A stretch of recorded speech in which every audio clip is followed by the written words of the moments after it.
ଆପଣମାନେ ତ ସମସ୍ତେ ପ୍ରତି ମାସିକିଆ କିଏ 6 ମାସିଆ କିଏ ବର୍ଷିକିଆ ରିଚାର୍ଜ ବି କରୁଅଛି। ଏବେ ସେଇ ରିଚାର୍ଜକୁ ନେଇ ଆସିଗଲା ଏକ ଡବଲ ଧମାକା।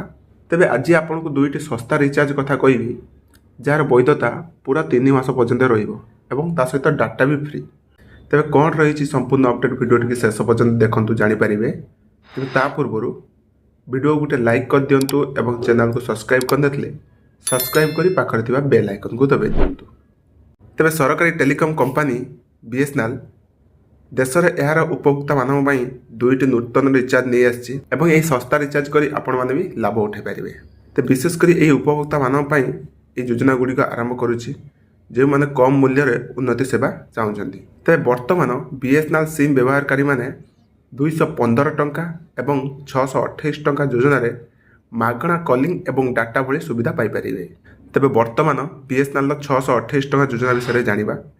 ତେବେ BSNLର 628 ଟଙ୍କା ଯୋଜନା ଦୀର୍ଘକାଳୀନ ବ୍ୟବହାରକାରୀମାନଙ୍କ ପାଇଁ ଏକ ଉତ୍ତମ ବିକଳ୍ପ। ଏହି ଯୋଜନାରେ 84 ଦିନ ବୈଧତା ମିଳୁଅଛି।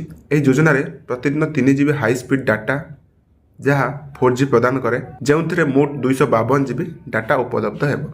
ଏହି ଯୋଜନାରେ ଉପଭୋକ୍ତାମାନଙ୍କ ପାଇଁ ଜିଙ୍ଗ ମ୍ୟୁଜିକ୍ ଓ ଏଣ୍ଟରଟେନମେଣ୍ଟ ଲିଷ୍ଟ ବ୍ରଡକାଷ୍ଟ ଏବଂ BSNL ଟ୍ୟୁନ୍ସନ୍ ମାଗଣା ସଦସ୍ୟ ମଧ୍ୟ ପାଇପାରିବେ। ତେବେ 215 ଟଙ୍କା ଯୋଜନା ଉପଭୋକ୍ତାମାନଙ୍କ ପାଇଁ ବହୁତ ଭଲ ପ୍ଲାନ୍ ରହିଛି ଯେଉଁମାନେ କମ୍ ଦିନ ସମୟ ପାଇଁ ସୁଲଭ ରିଚାର୍ଜ ଆବଶ୍ୟକ କରନ୍ତି ଏବଂ ଏହି ଯୋଜନାରେ ସେମାନଙ୍କ ପାଇଁ 30 ଦିନର ବୈଧତା ଅଛି ଏବଂ 2 GB ଡାଟା ପ୍ରତିଦିନ ଦିଆଯିବ, ଯାହାଦ୍ୱାରା ଉପଭୋକ୍ତାମାନେ ମୋଟ 60 GB ଡାଟା ବ୍ୟବହାର କରିପାରିବେ। ଏହି ଯୋଜନାରେ ଅସୀମିତ ମାଗଣା କଲିଂ ଏବଂ ଦୈନିକ 100 ମାଗଣା SMS ମଧ୍ୟ ପ୍ରଦାନ କରାଯାଇଛି। ତେବେ ଆପଣମାନେ ନିଶ୍ଚିତ କମେଣ୍ଟରେ ଜଣାଇବେ କି ଆପଣମାନେ କେଉଁ ସିମ୍ ବ୍ୟବହାର କରୁଛନ୍ତି।